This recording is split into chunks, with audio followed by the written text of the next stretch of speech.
Shalom jemaat Tuhan yang dikasihi Tuhan. Saya percaya pada pagi hari ini Engkau merasakan kebaikan Tuhan. Di ibadah yang selalu spesial berjumpa dengan Tuhan. Mari kita sama-sama kita renungkan kebaikan Tuhan.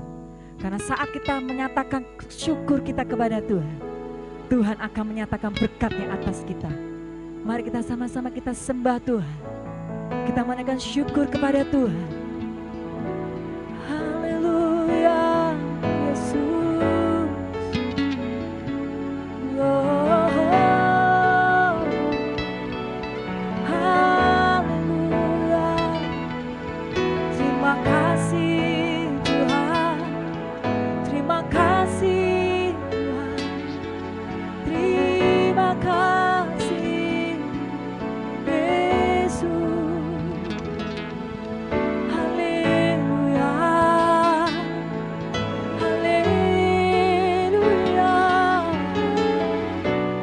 Membawa hati kami dan kerinduan kami Tuhan.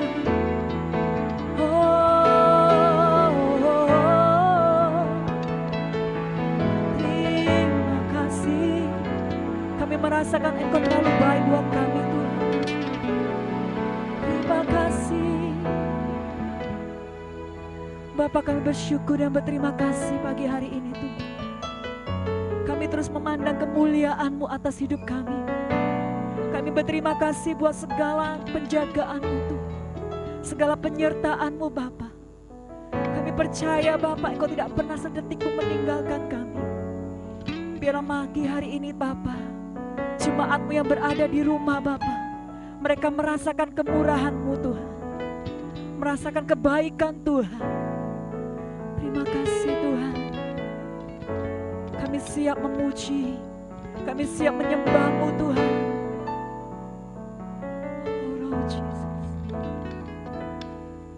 Oleh karena kemurahan Tuhan, ku ada sampai hari ini. Oleh karena kebaikan Tuhan, janji-Mu terjadi bagiku.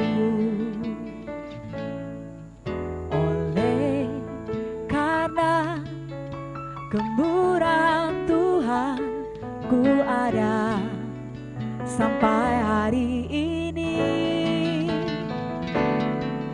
Oleh karena kebaikan Tuhan, janji-Mu terjadi bagiku. Aku percaya berkat-Mu atasku berlimpah, kebajikan kemurahan selalu mengikutiku. Ku puji, ku sembah Kau Tuhan. Aku percaya berkat-Mu atasku berlimpah, kebajikan kemurahan selalu mengikutiku. Ku puji, ku sembah Kau Tuhan. Mari angkat pujian ini, katakan bersama. Oleh karena kemurahan Tuhan, ku ada sampai hari ini. Oleh karena kebaikan Tuhan, janji-Mu terjadi bagiku. Oleh karena kemurahan Tuhan, ku ada sampai hari ini. Oleh karena kebaikan Tuhan, janji-Mu terjadi bagimu. Angkat tangan, katakan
kepadamu ya Yesus Tuhan. Sepanjang hari ku beri penghormatan kepadamu ya Allahku. Mari katakan, mulutku penuh dengan pujian kepadamu ya Yesus Tuhan. Sepanjang hari ku beri penghormatan kepadamu ya Allahku.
Bersyukur Tuhan, kami tetap memegahkan Engkau dalam situasi keadaan saat ini Bapa.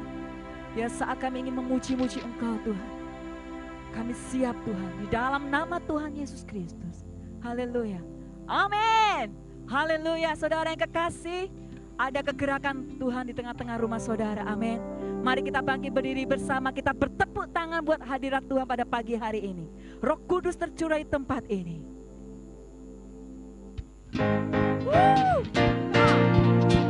Sama-sama kita bertepuk tangan. Haleluya. Roh Kudus tercurah di tempat ini. Urapannya yang ajaib memulihkan umatnya. Roh Kudus tercurah bagi gereja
Tuhan, Tuhan. Sebab tangan Tuhan yang selalu memegang kita. Tiba saatnya kita akan merenungkan firman Tuhan. Mari saudara yang kekasih, kita akan berdoa semuanya dengan kasih setia Tuhan. Kita terus merasakan kemurahan Tuhan hadir di setiap rumah-rumah saudara. Mari katakan, Yesus memegangku. Tuhan, Engkau tetaplah bersamaku. Tetaplah Engkau yang menyertai sepanjang kehidupanku. Tuhan, dalam situasi saat ini, kami terus memegang setiap janji-Mu Tuhan. Kami tetap percaya, meski kami belum melihatnya Bapa. Terima kasih Tuhan. Siapkan hatimu. Yesus memegangku dengan tangan kananmu. Yesus memberiku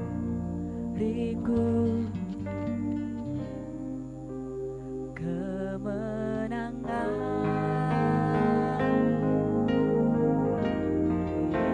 Yesus memegangku dengan tangan kananmu. Yesus memberiku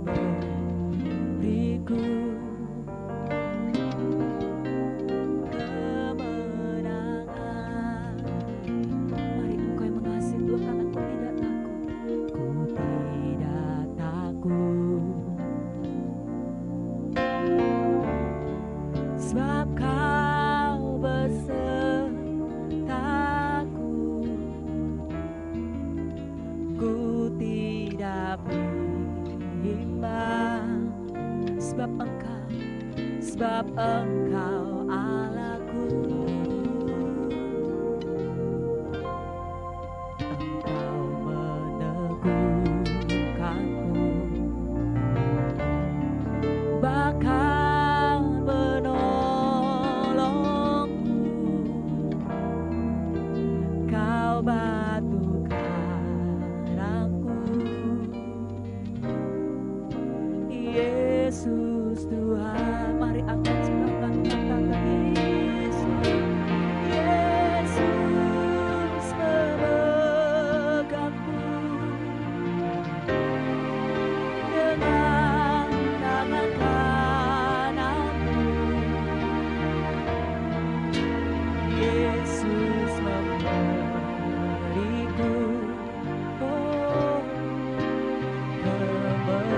kemenangan. Yesus memegangku dengan tangan kananmu. Yesus memberiku kemenangan.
kemenangan.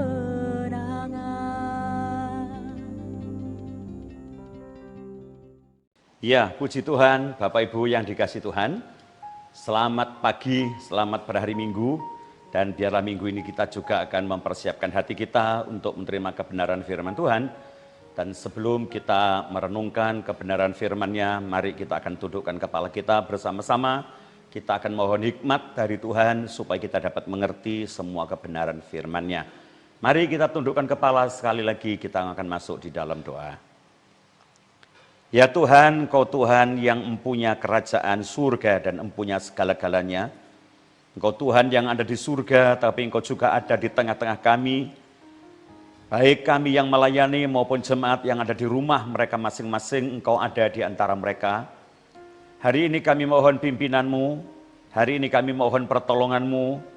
Biarlah Roh-Mu akan mengurapi hamba-Mu, bahkan Roh Tuhan juga mengurapi kami semua.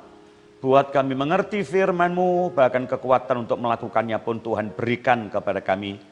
Sehingga apa yang kami dengar pada pagi hari ini benar-benar akan menjadi berkat dan akan menjadi tuntunan dalam hidup kami untuk mengarungi hidup ini. Karena kami percaya kami perlu firman-Mu, kami perlu petunjuk-Mu, supaya kami dapat melangkahkan langkah-langkah hidup kami dengan tepat, menyenangkan hati-Mu, menyukakan hati Tuhan, dan mendatangkan sukacita bagi kami semua. Terima kasih Bapa di surga, kami sambut kebenaran firman-Mu dengan ucapan syukur yang limpah-limpah di dalam berkat nama Tuhan Yesus Kristus, Juru Selamat dan Gembala kami yang baik. Haleluya. Amin. Amin. Puji Tuhan, saudara-saudara. Mari kita akan lihat kebenaran firman Tuhan hari ini.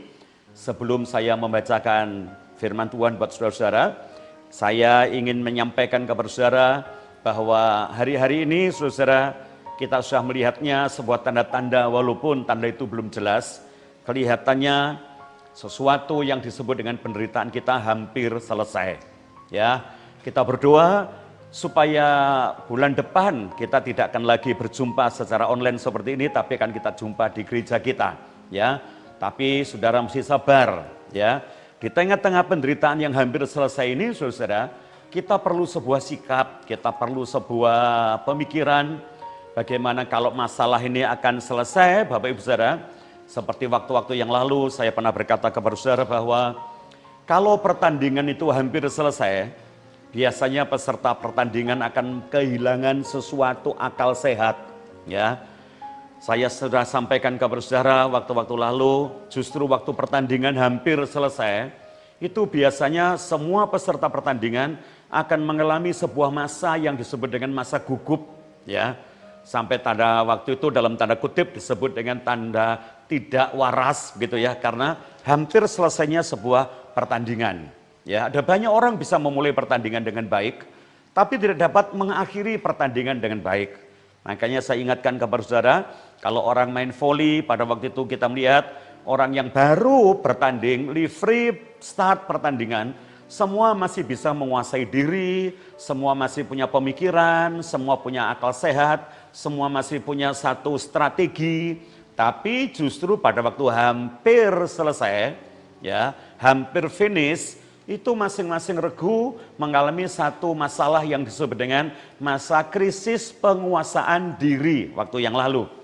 Sehingga ada banyak orang, Bapak Ibu Saudara, kelompok-kelompok pertandingan, justru hampir selesai pertandingan, yang namanya metode, yang namanya cara, yang namanya semangat bersama atau bekerja bersama, yang namanya strategi sudah mulai hilang, ya. Karena apa? Yang skornya tinggi sudah merasa menang padahal pertandingan belum selesai. Yang skornya rendah merasa sudah terkalahkan walaupun pertandingan belum selesai. Kita harus ingat bahwa menang atau kalah itu akan dinyatakan nanti waktu pertandingan sudah selesai. Firman Tuhan ada satu contoh, Bapak Ibu Saudara, seorang yang namanya Daud. Ya, Daud adalah seorang raja yang mengalami masalah justru pada waktu dia dinobatkan menjadi raja, menjadi awal dari semua persoalannya. Sebelum dia dinobatkan menjadi raja, sebelum Samuel meresmikan dia, mengurapi dia dengan minyak dan dinobatkan jadi raja, Daud adalah orang yang hidupnya nyaman, tentram, dalam kesederhanaan, dalam penggembalaan, di tengah-tengah padang rumput yang hijau, ya dia bisa bersantai, bisa menyanyi bersama dengan segelintir domba-dombanya. Tapi justru pada waktu Samuel datang ke rumahnya, Daud dipanggil pulang ke rumahnya oleh ayahnya, lalu dinobatkan menjadi raja. Sepertinya kalau kita melihat, ini justru awal dari sebuah persoalan dan perjuangan yang cukup panjang. Kenapa? Setelah dia dinobatkan menjadi raja, dia bergabung dengan tentara. Waktu itulah yang namanya masalah demi masalah, kesulitan demi kesulitan yang akan menghantarkan dia ke kursi raja, kursi kerajaan, kursi tahtanya. Dia harus mengalami banyak persoalan, terlonta-lonta dari kota kepada kota, dari daerah kepada daerah, masuk ke padang gurun, mulai menjadi orang yang diburu dan akan dibunuh oleh raja, yaitu mertuanya atau Saul. Ya, sekarang Bapak Ibu Saudara, kalau kita melihatnya, hampir separuh dari masa-masa perjuangannya, dia ada di luar istananya. Dan setelah itu, pada akhirnya kita melihat 1 Samuel pasal yang ke-29, sampailah Daud dalam satu pelarian yang sangat tidak masuk akal. Kenapa? Dia lari ke negeri Filistin. Dia ikut kepada seorang raja Filistin namanya Akhis, yang saya pikir ini tidak masuk akal. Kenapa? Negara Filistin yang menjadi negara yang dimusuhi olehnya pada waktu dia mengalahkan Goliat, justru sekarang dia seperti berpihak kepada Raja Akhis di Filistin. Dan ini adalah pelarian yang cukup sangat saya katakan menyakitkan mungkin ya. Apalagi pada waktu itu saudara diadakan satu peperangan besar antara orang Filistin melawan Israel. Orang Filistin melawan suku Yehuda yang tak lain adalah sukunya Daud sendiri. Dan saya pikir Bapak Ibu Saudara, secara pemerintahan dia ada di pihak Filistin, tapi secara hati, secara kekeluargaan, naluri dia adalah orang Yehuda. Bagaimana bisa ini akan dilakukannya? Secara politik dia ada di pihak lawan, secara naluri dia ada di pihak keluarga adalah orang Yehuda. Tapi puji Tuhan, Tuhan membuka jalan dengan luar biasa. Waktu mereka akan maju dalam peperangan, orang-orang Filistin, raja-raja Filistin, panglima-panglima Filistin yang lain selain Akis, mereka berkata, kenapa orang Ibrani ini ikut perang dengan kita melawan bangsanya? Suruh dia pulang. Akis berkata, 1-2 tahun ini dia ikut kita, tidak pernah berbuat salah. Bagaimana bisa? Pokoknya dia harus pulang. Jangan ada orang Ibrani berperang melawan orang Ibrani, nanti bisa menjadi lawan kita di tengah-tengah peperangan kita. Dan akhirnya saudara-saudara, pasal 29 berkata, Daud harus pulang ke daerahnya, daerah pelariannya bersama dengan 600 orang yang bersama-sama dengan dia. Nah, sekarang kita lihat, pada waktu Daud mulai meninggalkan Raja Akhis untuk kembali ke tempat pengungsiannya, kota yang didirikan atau didiami olehnya, yaitu kita baca dalam 1 Samuel pasal 30 ayat yang pertama mulai, saudara-saudara, kita baca ayat 1 dulu sampai dengan ayat yang ke-6 dengan judul Siklak, kota yang dibangun oleh Daud terbakar dan pembalasan Daud kepada orang Amalek yang membakar kotanya. Mari kita perhatikan sebentar pembacaan dari ayat-ayat ini. 1 Samuel pasal 30 ayat 1 sampai dengan ayat yang ke-6. Ayat pertama, ketika Daud serta orang-orangnya sampai ke Siklak pada hari yang ketiga, orang Amalek telah menyerbu tanah Negeb dan Siklak. Siklak telah dikalahkan oleh mereka dan dibakar habis. Ayat kedua, perempuan-perempuan dan semua orang yang ada di sana, tua dan muda, telah ditawan mereka dengan tidak membunuh seorang pun. Mereka mengiring sekaliannya kemudian meneruskan perjalanannya. Ayat ketiga, ketika Daud dan orang-orang yang sampai di kota itu, tampaklah kota itu terbakar habis, dan istri mereka serta anak mereka yang laki-laki dan perempuan telah ditawan.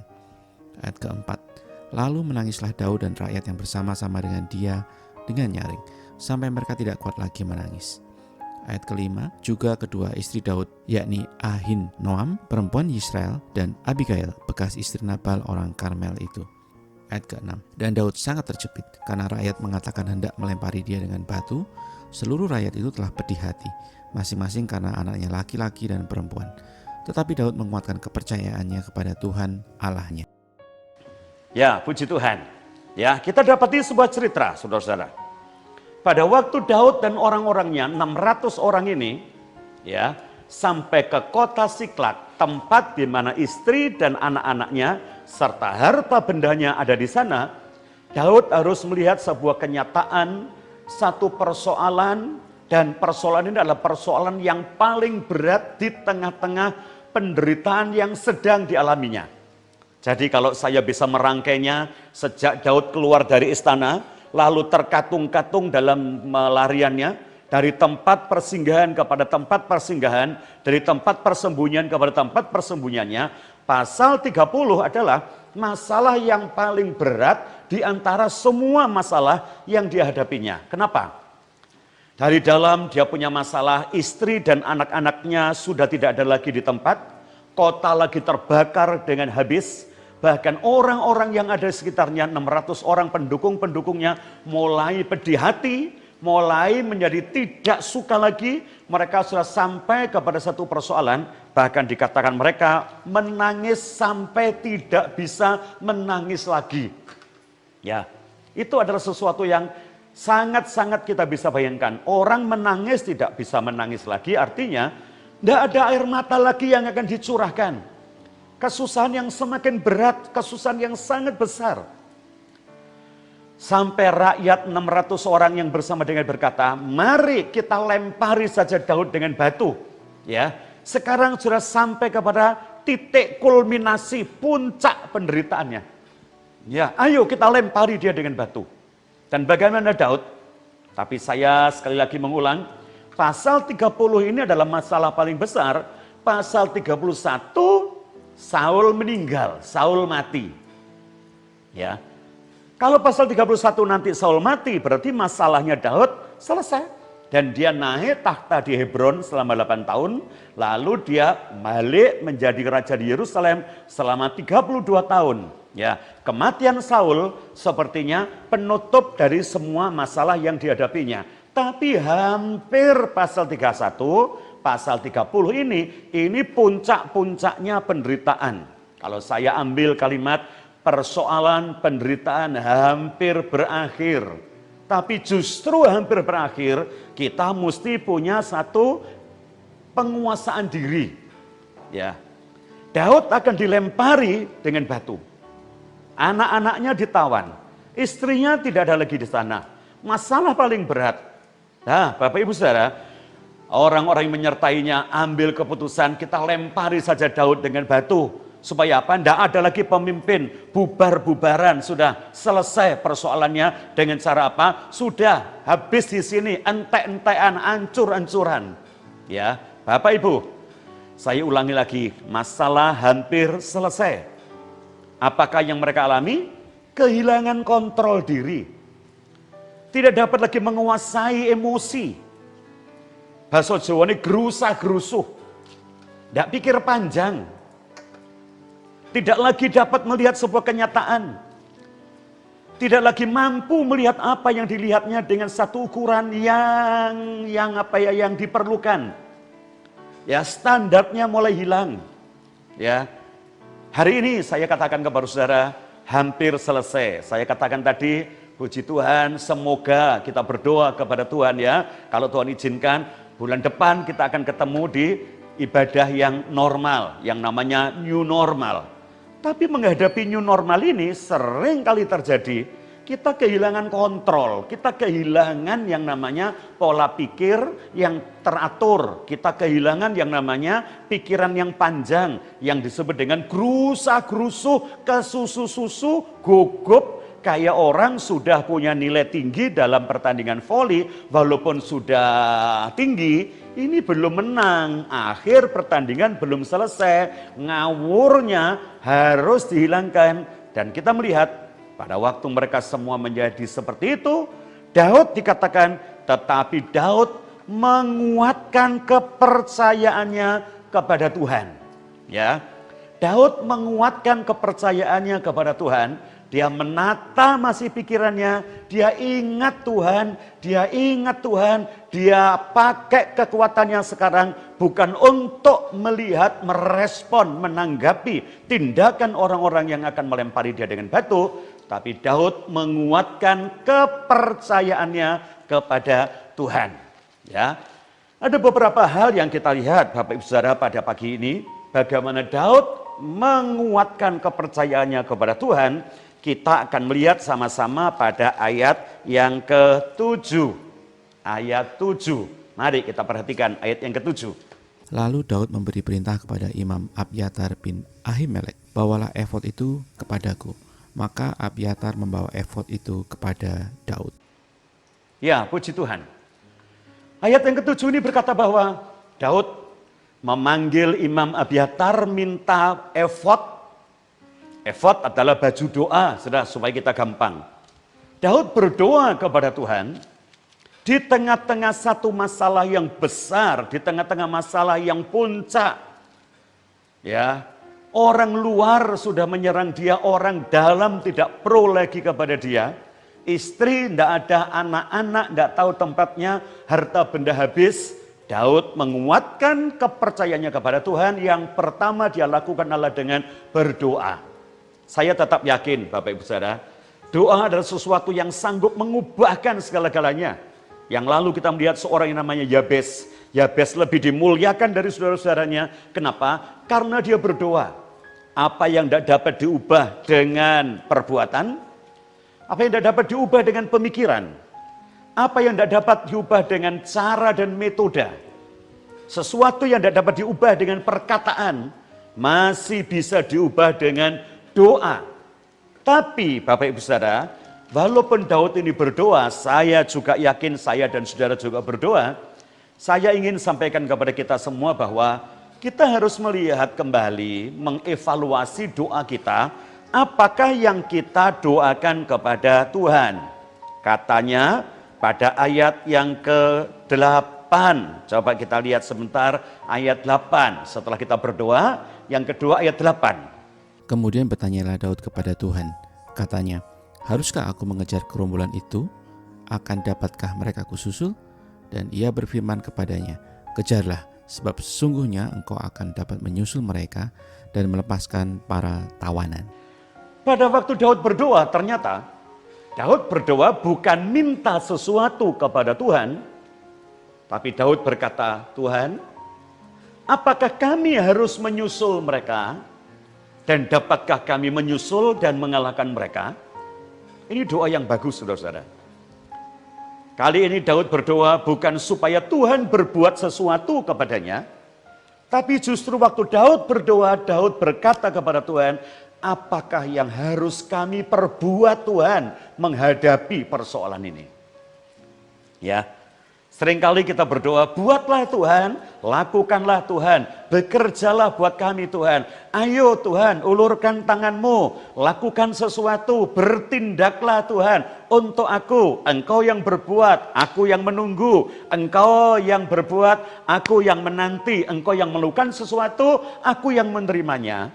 Tapi kali ini Daud berkata, tidak seperti kita berdoa yang lalu-lalu. Justru Daud mengajak saya dan berdoa, saudara berdoa, seperti contohnya, justru menghadapi masalah ini Daud bertanya, apa yang harus aku buat? Aku haruskah menyusulnya atau tidak? Aku mohon petunjuk daripada Tuhan. Aku harus melakukan apa di tengah-tengah persoalan ini Tuhan? Tuhan tolong aku, berikan petunjuk. Ya. Dia tidak serta-merta minta pertolongan, serta-merta minta kemenangan tanpa peperangan. Dia tidak meminta suatu pertolongan dengan berlipat tangan. Dia tidak hanya memohon kepada Tuhan kemurahan dengan bertopang dagu. Tapi Daud justru berkata, apakah yang harus kami perbuat Tuhan? Engkau berfirman kepada kami, nyatakanlah apa yang engkau mau supaya kami perbuat.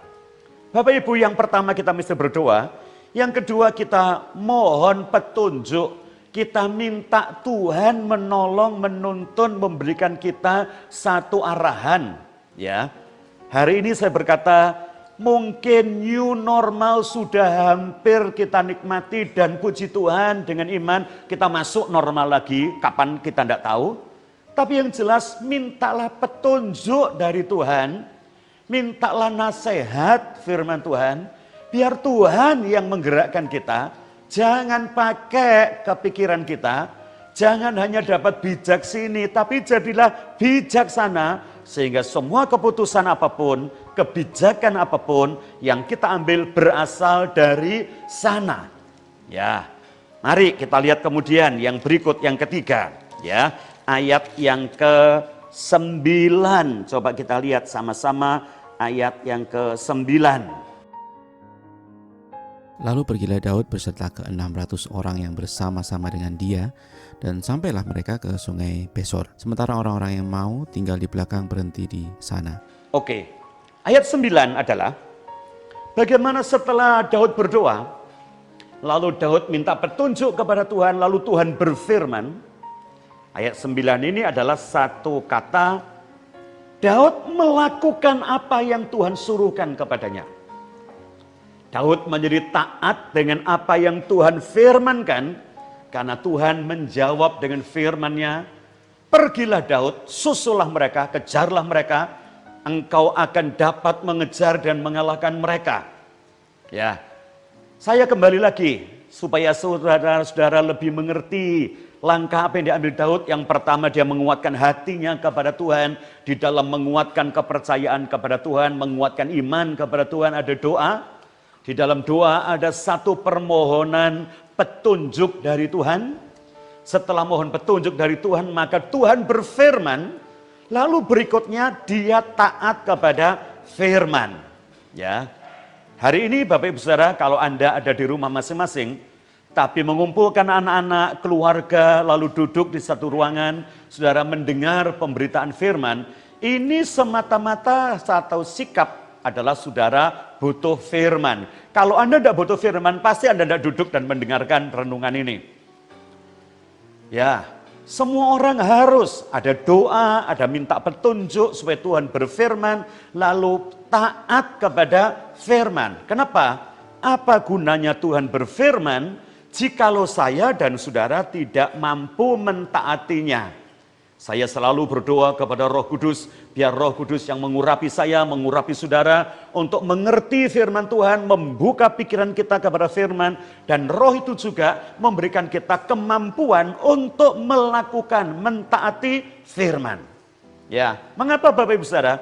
Pada waktu mentaati firman, disitulah selalu ada mujizat dan pertolongan. Bapak Ibu bisa baca dari seluruh awal Alkitab sampai akhir, yang namanya mujizat itu hanyalah satu perpaduan. Lihat, apa yang namanya mujizat? Perpaduan antara Tuhan berfirman, manusia mentaatinya. Itu namanya mujizat. Tuhan berbicara, manusia melakukannya. Tuhan menyampaikan namanya tuntunannya, maka manusia melakukan kebenarannya. Artinya Tuhan berbicara, manusia taat kepadanya, dan di tengah-tengah taat kepada firman, itulah terjadi sebuah mujizat, saudara-saudara. Jadi saya kalau mau sampaikan kepada Anda secara bergurau, mujizat itu satu adonan yang hanya dua hal yang dia jadikan adonan. Satu, firman Tuhan. Yang kedua, ketaatan. Tuhan bicara, kita taat. Tuhan berkata, kita lakukan. Tuhan suruh, kita nurut. Ya, itu selalu terjadi mujizat.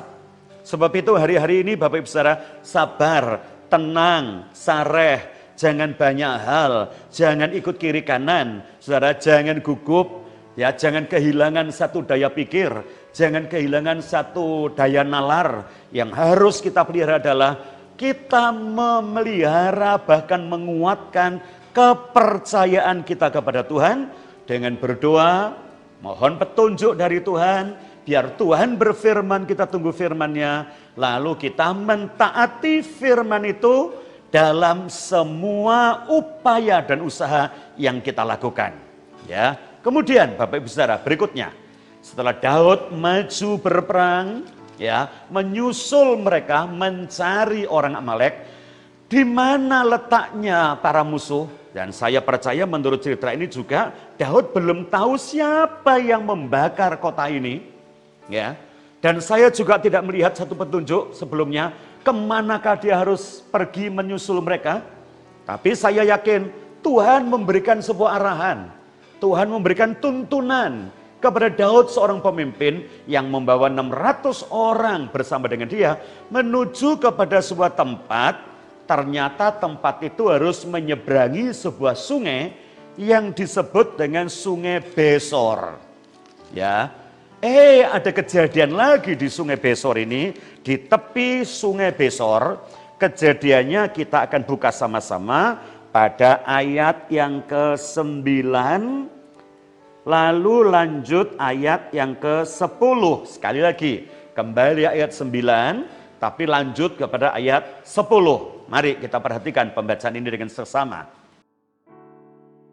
Maka Daud melanjutkan pengejaran itu beserta 400 orang. 200 orang yang terlalu lelah untuk menyeberang Sungai Besor itu berhenti di sana. Oke, ayat yang ke-10 berkata, maka Daud melanjutkan pengejaran itu beserta dengan 400 orang. Kita menjadi terkejut. Lah, tadi kan 600 orang, Pak.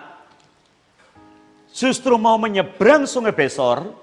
Firman Tuhan tadi kita baca ayat yang ke-10, tinggal 400. Lah yang 200 ini di mana? Alkitab tadi berkata bahwa yang 200 orang ini sudah menjadi letih, sangat lelah, tidak punya kekuatan lagi. Lalu mereka berhenti di seberang Sungai Besor. Mereka berkata, kami tidak kuat lagi untuk menyeberang. 200 orang dari 600 yang menyerang, yang berangkat, 200 yang lemah, itu sepertiga dari jumlah mereka sudah benar-benar mengalami satu masa yang tidak kuat lagi. Ya.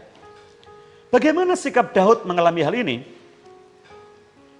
Daud melanjutkan pengejarannya dengan 400 orang, serta meninggalkan 200 orang yang lelah, yang lemah, yang kesel ini, yang sudah lelah ini, dengan hati yang penuh sukacita, dengan pengertian, memang mereka lemah, sangat lelah, tidak bisa dipaksa. Biarlah mereka beristirahat di sini yang 200, ya. Mungkin ada barang-barang yang harus dijaga oleh mereka. Mereka harus mendukung, tidak lagi dengan kekuatan, tapi dengan doa, mungkin begitu, Bapak Ibu.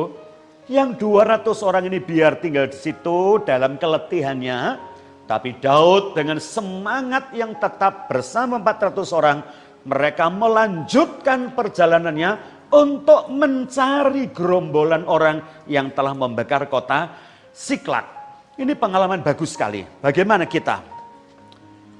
Seringkali kita mampu berdoa, lalu kita minta petunjuk dari Tuhan, lalu Tuhan berfirman, lalu kita mentaatinya. Tapi yang kelima ini seringkali ketaatan kita ini dipengaruhi oleh keadaan orang di sekitar kita. Kalau orang lain kuat, kita menjadi kuat. Kalau orang lain lemah, kita menjadi lemah. Lah ini ada 400 yang kuat, 200 yang lemah. Saudara jangan pikir semudah kita memilih. Ini ada yang lemah, ada yang kuat, bagaimana kita pilih? Lalu kita hitung kancing kita, kuat, lemah, kuat, lemah, kuat, lemah, kuat, lemah. Tapi kita juga punya pengalaman, tentunya mungkin Anda pernah, saya sih pernah. Satu kali kita punya semangat, tapi semangat kita hilang mendadak karena satu orang tidak semangat. Lebih parah lagi, semangat itu hilang dikala orang lain walaupun satu dia berhalangan. Saya masih ingat waktu saya masih kaum muda. Kami mau pelayanan orang muda ke satu tempat, rame-rame sudah berunding, sudah latihan menyanyi dan sebagainya. Bagi-bagi tugas, siapa yang melayani firman, siapa yang nyanyi, siapa yang baca puisi di tengah-tengah menyanyi, siapa yang main musik dan latihan berulang-ulang dan sebagainya. Hampir berangkat. Ada satu orang berkata, dari beberapa orang ini berkata begini, saya tidak bisa ikut. Dia menyatakan satu alasan yang cukup masuk akal. Dia menyatakan satu alasan yang memang tidak bisa ikut dan tidak bisa ditinggalkannya. Lalu saya masih ingat apakah keputusan semua grup berkata, kita sudah janjian berangkat bersama-sama, pelayanan bersama-sama. Jadi kalau ada yang satu tidak berangkat, ya semua tidak berangkat. Ya. Sepertinya bagus ya. Sepertinya cingli masuk akal. Basa Jawane berangkat siji, berangkat kabeh. Gak berangkat siji, gak berangkat kabeh. Itu pendidikan dari mana? Itu pendidikan dari mainan kita mungkin. Dulu kalau kita bermain-main ya, kita main kelereng, nekeran gitu ya. Atau ibu-ibu yang main karetan, pakai karet begini ya. Walaupun nekeran itu banyak orang, ya. Lalu semua main, mungkin ada yang kalah, mungkin ada yang menang. Lalu satu orang berkata atau dipanggil orang tuanya, aku leren, aku rantai, aku berhenti. Apa yang terjadi? Seringkali nyanyian kampung saya, barji barbeh, bubar siji, bubar kabeh. Buyar ini saudara. Hal ini dapat berlaku dalam permainan Bapak Ibu Saudara. Dalam satu hal yang lain mungkin masih bisa kita lakukan. Satu selesai, yang lain selesai semua. Barji barbeh, bubar siji, bubar kabeh. Tapi dalam hal mempertahankan kepercayaan, dalam hal menanti pertolongan, dalam hal mentaati kebenaran firman, kita tidak dapat dipengaruhi oleh siapapun juga. Saudara mesti ingat, Daud maju dalam peperangan ini karena petunjuk, karena firman, karena perintah, karena sesuatu yang disuruhkan oleh Tuhan untuk dilakukannya. Ya, jangan menjadi lemah karena persoalan ini. Ya, kekuatan seorang harus dikuatkan, justru tidak mempengaruhi kita yang kuat menjadi lemah. Saya ketemu dengan satu teman, saya berkata, kapan gerejamu dibuka kebaktian lagi? Dia berkata begini, saya tidak tanya Pak, dibuka ya baik, tidak dibuka ya tidak apa-apa. Loh kenapa begitu? Dibuka pun mungkin saya jadi malas untuk datang ke gereja. Lah kenapa? Wes kadung kerasan online. Lihat saya saudara. Sudah terlanjur nikmat dengan online. Saya tanya di mana kenikmatannya? Ya kita bisa ikut kebaktian sambil makan kacang. Kita bisa ikut kebaktian sambil mengerjakan sesuatu, sambil ya ndak usah mandilah dengan pakaian seadanya, leyehan atau tiduran di kamar bisa lakukan. Dan yang lebih untung lagi Pak, kolektor ndak ada waktu online. Bapak Ibu Saudara, ini sesuatu kelemahan yang dimunculkan karena banyaknya penderitaan. Saudara tahu, layanan online ini juga bukan layanan yang sembarang layanan. Ini layanan yang diperjuangkan, dipergumulkan. Ya, ini layanan yang dilakukan oleh gereja untuk memenuhi kebutuhan jemaat. Ini bukan jalan keluar menggantikan kebaktian yang normal, tapi ini hanya masa pandemi, masa di mana tidak ada kemungkinan berkumpul. Tapi firman Tuhan berkata, biarlah engkau tetap setia dalam perkumpulan. Jangan ada orang yang meninggalkan persekutuan bersama, kata kitab Ibrani. Jadi Bapak Ibu Saudara, waktu saya dan saudara melakukan kehendak Tuhan, ya, melakukan perintah yang kita dapat dari doa, rindu firman dan kita taat, seringkali apa yang kita taati ini menjadi sesuatu yang lemah dikala orang lain lemah. Daud menerima keberadaan mereka yang lemah, memang mereka lemah. Tapi keletihan mereka, kelemahan mereka tidak mempengaruhi stamina iman, stamina kekuatan atau kekuatan untuk berjuang karena kehendak Tuhan. Lalu kita melihat lagi yang berikut.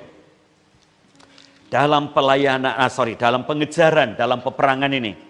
Setelah 200 orang itu ditinggal di sana, Bapak Ibu Saudara, kita coba lihat ayat yang ke-11, ya. Nanti Pak Yudi akan baca ayat 11 dan seterusnya. Kita sampai kepada ayat yang ke-15. Ayat 11 sampai dengan ayat yang ke-15. Atau lanjut aja sampai ayat yang ke-17, ya, supaya kita tahu. Ayat 11 agak panjang sampai ayat yang ke-17. Ayat 11. Kemudian mereka menemui seorang Mesir di padang lalu membawanya kepada Daud.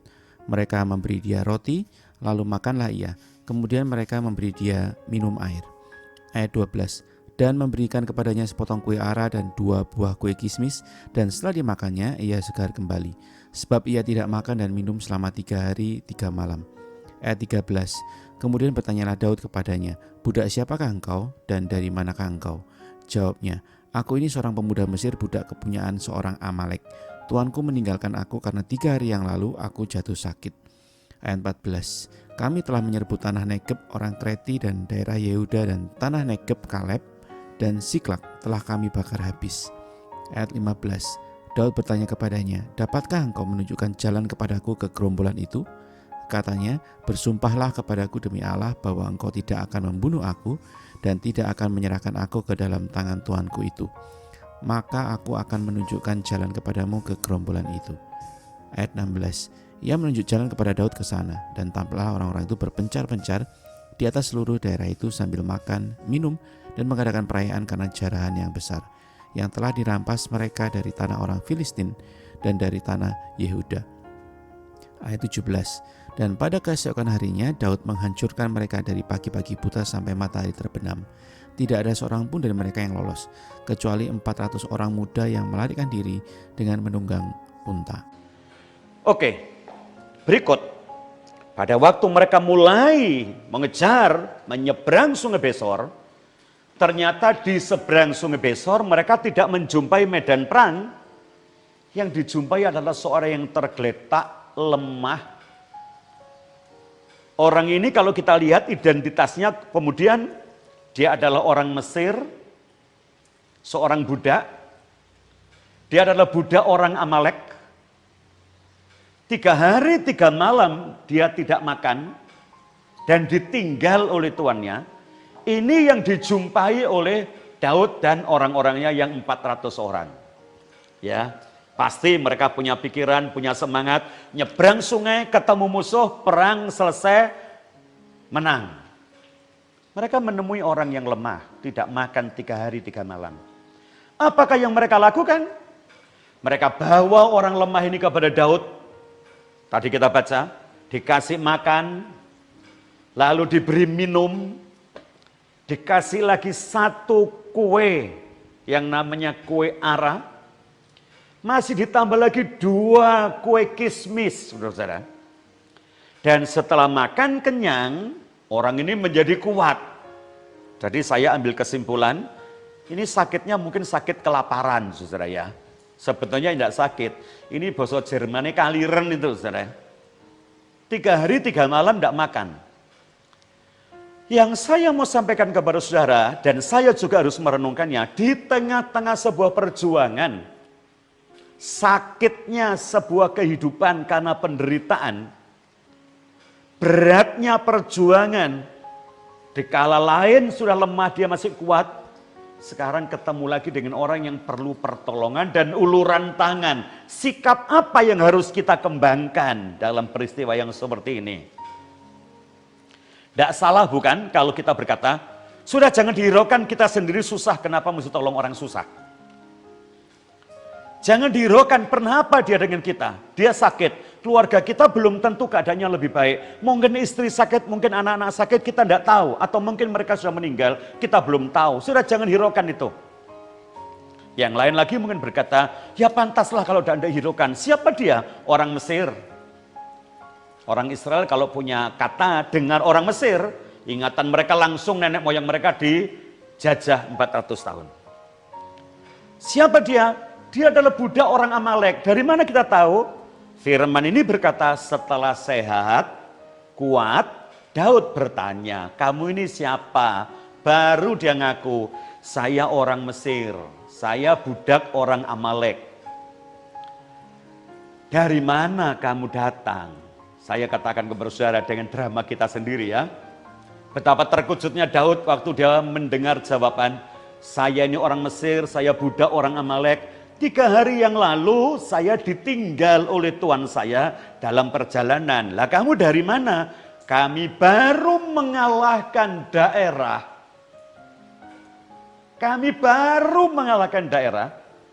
Dan kami bakar kota Siklak. Siklak habis. Saudara bisa bayangkan apa yang terjadi gejolak hati Daud. Begitu dia tahu kami baru membakar kota Siklak bersama dengan suku Amalek. Dan aku ditinggal di sini. Saya tidak bisa lagi membayangkan gejolak hatinya Daud dan orang-orangnya. Apakah mereka lalu menjadi menyesal dengan memberi makan? Apakah mereka menjadi seperti rasa kehilangan? Mereka bertanya, dapatkah kamu menunjukkan di mana gerombolan itu berada sekarang? Lalu orang yang lemah tadi yang menjadi kuat karena dikasih pertolongan, dia menjawab, aku akan menunjukkan kepada kalian, asal engkau bersumpah kepadaku, engkau tidak akan membunuh aku. Daud berkata, aku tidak akan membunuh engkau, tunjukkanlah tempat itu. Dan dengan petunjuk orang inilah, Daud sampai ke sebuah medan perang. Orang-orang Amalek lagi berpesta pora, merayakan kemenangannya. Mereka lagi bersukaria. Dan Daud melihat kenyataan ini, Daud menjadi semangat untuk menyerang mereka. Sehingga Bapak Ibu yang dikasihi Tuhan, Daud mencapai sasaran peperangan. Daud mencapai medan dengan pertolongan orang ini. Saya bertanya kepada Anda, seandainya orang ini tidak dapat makanan, minuman, dan tidak kuat, apakah Daud dapatkan berita yang jelas? Dari Siklag dituntun oleh Tuhan dengan suara Roh Kudusnya sampai ke tepi Sungai Besor, menyeberang dengan kekuatan yang dibaharui oleh Tuhan, ditemukan dengan orang lemah, diberikan kemampuan menolong orang lemah, dan menolong orang ini tidak pernah ada hilangnya, tapi justru lewat pertolongan kepada sesama, kita akan temukan satu jalan keluar. Tuhan pakai orang yang lemah ini. Bapak Ibu lanjutkan, Bapak Ibu teruskan, menolong sesama kita di tengah-tengah kelemahan tidak pernah hilang, tapi Tuhan pakai ini untuk saluran berkat buat kita. Lewat menolong sesama, Daud dapat berita. Lewat menolong sesama, Daud ditunjukkan olehnya, sampailah ke medan pertempuran yang sesungguhnya. Dan tadi kita baca Bapak Ibu Saudara ayat yang ke-17. Mari diulangi sekali lagi Pak Yudi ayat yang ke-17.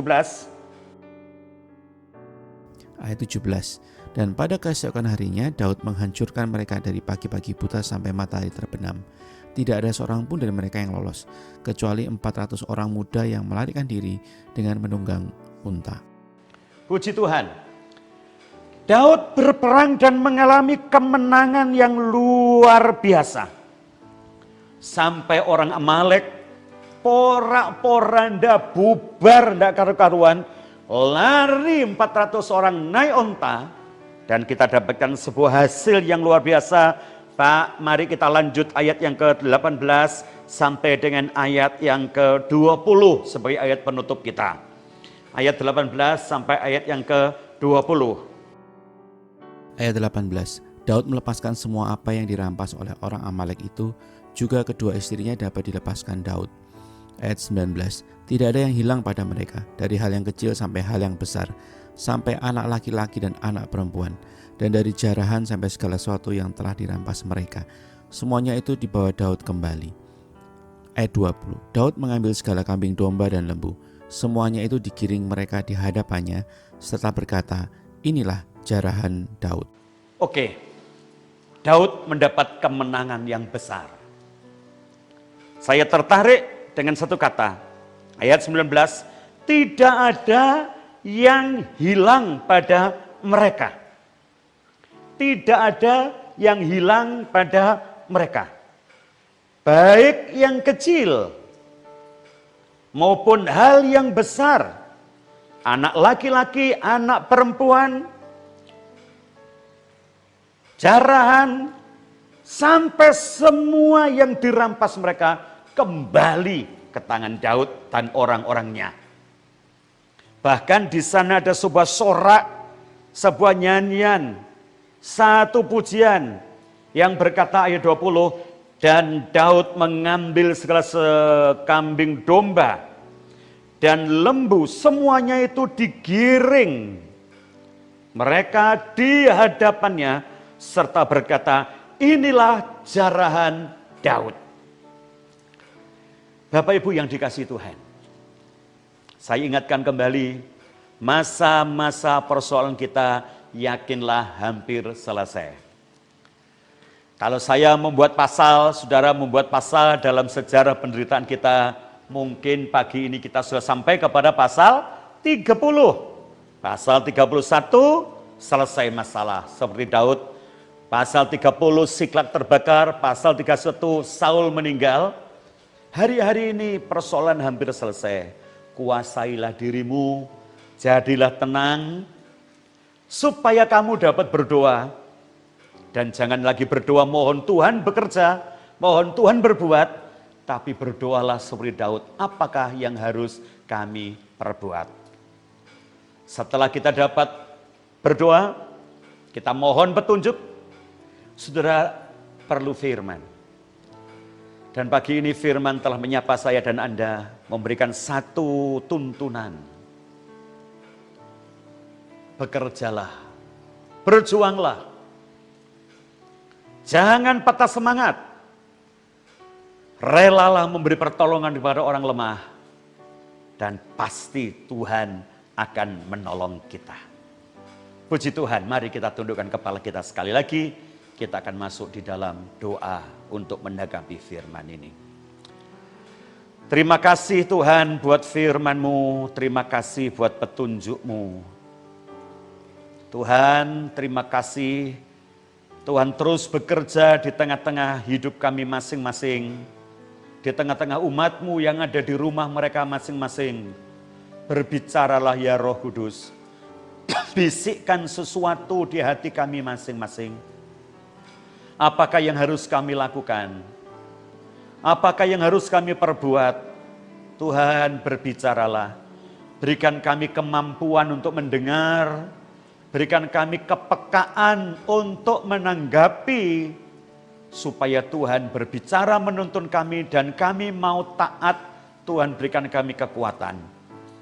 Biarlah kami tetap kuat dikala orang lain lemah.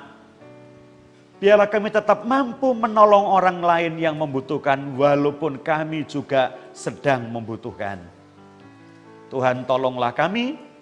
Dan biarlah kemenangan seperti yang Tuhan berikan kepada Daud, Tuhan berikan juga kepada kami sekalian. Bahkan kami menerima lebih dari apa yang telah kami punya. Bahkan kemenangan kami lebih besar daripada persoalan yang kami derita.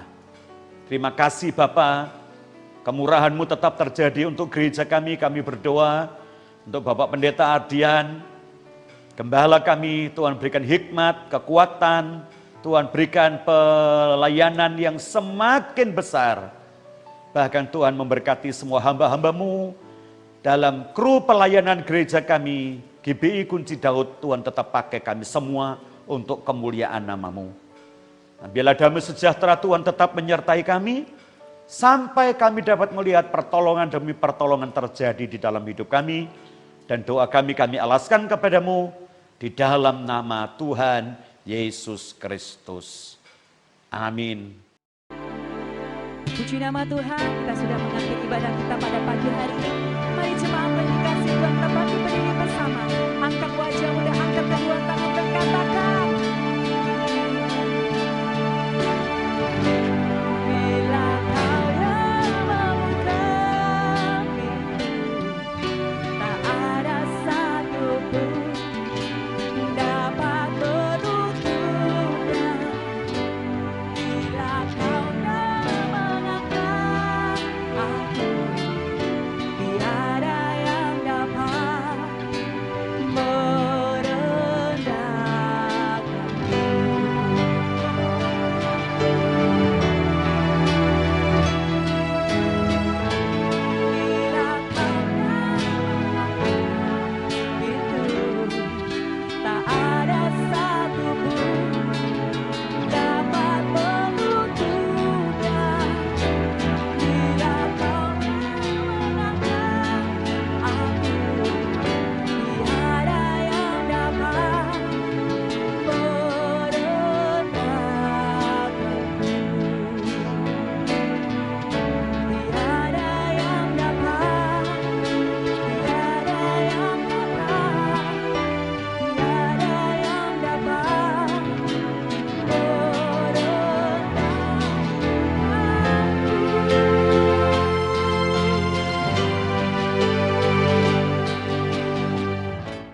Ya, puji Tuhan saudara-saudara.